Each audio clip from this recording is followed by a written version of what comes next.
स्वागत है आप सभी का एडवांस डिग्री में। आज हम आपको इन्वायरमेंटल का टॉपिक पढ़ाने वाले हैं कि पर्यावरण क्या होते हैं और इसकी स्ट्रक्चर, इसके टाइप, यानी कि ये कितने टाइप के होते हैं, इसकी संरचना कैसी होती है, उसके बारे में डिस्कस करेंगे। और ये सभी के लिए क्लासेस है। तो चलिए देखते हैं कि पर्यावरण होता क्या है। तो परि और आवरण शब्दों, यानी कि यह दो शब्दों से मिलकर बना है।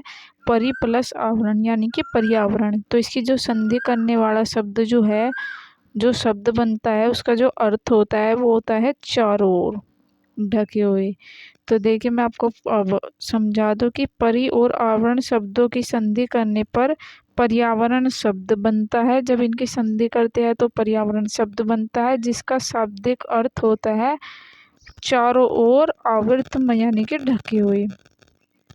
अब यह प्रश्न उठता है कि कौन किसे आवृत किए हुए है। इसका उत्तर है समस्त जीवधारियों और अजैविक या भौतिक पदार्थ घेरे हुए, अर्थात जीवधारियों तथा वनस्पति के चारों ओर जो आवरण पर्यावरण होता है। अब देखिए मैं आपको पर्यावरण बता दूं। मान लीजिए ये आपका अर्थ है, तो देखिए ये क्या हो गई, ये कोई भी अर्थ हो गई।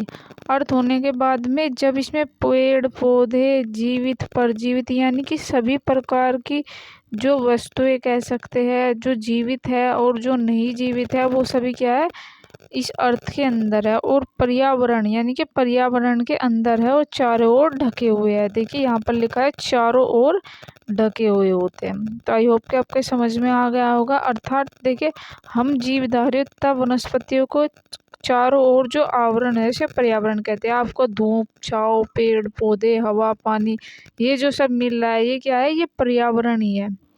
सामान्य रूप से देखें तो जो पर्यावरण प्राकृतिक यानी कि नेचर के समानता की जाती है।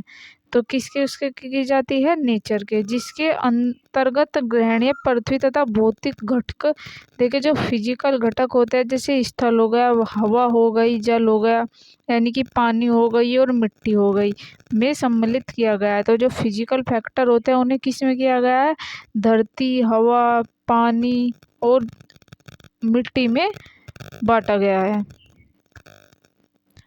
विभिन्न,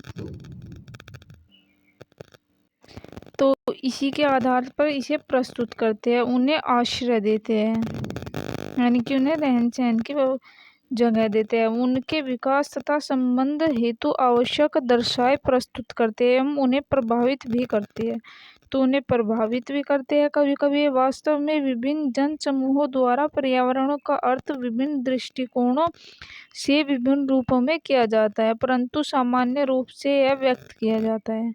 तो इसे सामान्य रूप से व्यक्त भी करते हैं, जैसे पर्यावरण एक अविभाज्य समष्टि है तथा भौतिक, जैविक एवं सांस्कृतिक तत्वों जैसे पारंपरिक क्रियाशील तंत्रों की इसमें रचना होती है। तो आपको पता होगा फिजिकली, केमिकली और सांस्कृतिक जो होते हैं, इसमें पहले से ही क्रिया होती आ रही है।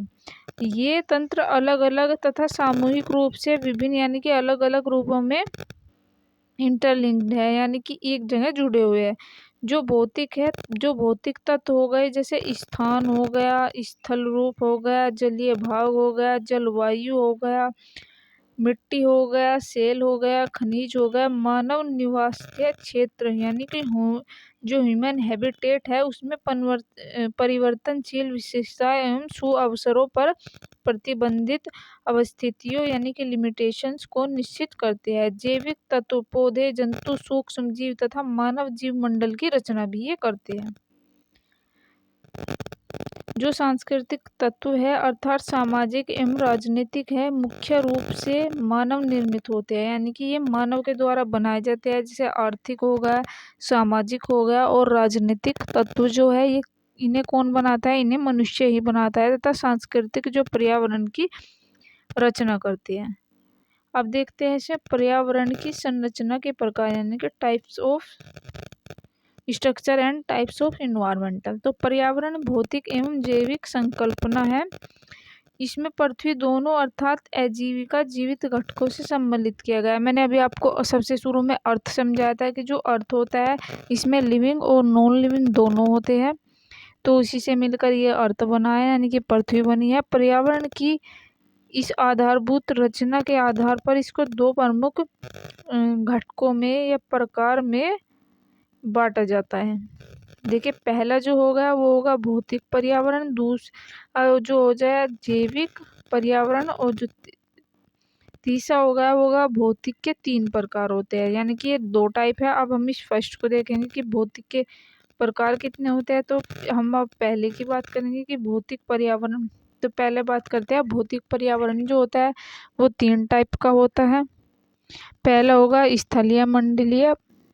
स्थलमंडलीय पर्यावरण, वायुमंडलीय पर्यावरण और जलमंडलीय, यानी कि हवा का मंडल, धरती का मंडल और पानी का मंडल। नॉर्मल लैंग्वेज में जो मैं आपको बताऊं, तो विभिन्न स्थानों मापकों के इन 3 प्रकार का जो पर्यावरण है इनके स्तरीय लघु इकाइयों में इकाइयों में विभाजित किया गया है।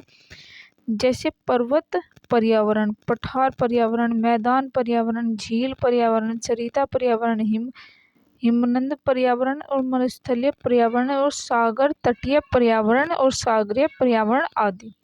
तो देखिए जो ये इन्वायरमेंट है, यानी कि पठार, झील, पर्वत, ये कैसे है, ये एक टाइप के पर्यावरण है।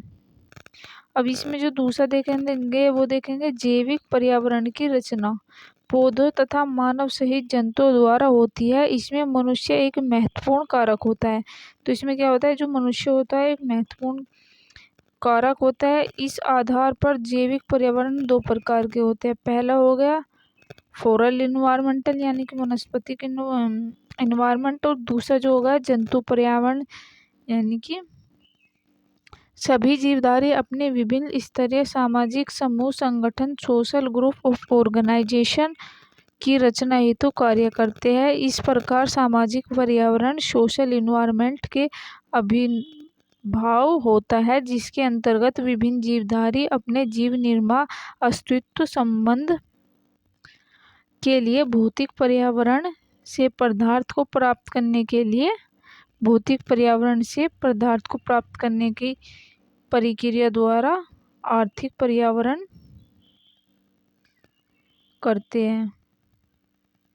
ये पर्यावरणीय सामाजिक कार्यकर्ताओं गैर सरकारी संगठनों द्वारा सहायता लेती है। संसार में सभी देशों द्वारा पर्यावरण के संबंध में वैश्विक संस्थाओं, संधियों, प्रोटोकॉल मान्यता दी जाए, उनका पूर्ण अनुपालन हो। भारत में स्थानीय विकास के लक्ष्य को प्राप्त करने के लिए भी प्रयास चल रहे हैं। भारत उन विकासशील देशों में आता है जहां पर्यावरण संबंध में व्यापक जागृति आई एवं स्थायी विकास हेतु सघन प्रयास किए जाते हैं, जिन्हें अधोलिखित शीर्षकों के अंतर्गत देखा जा सकता है।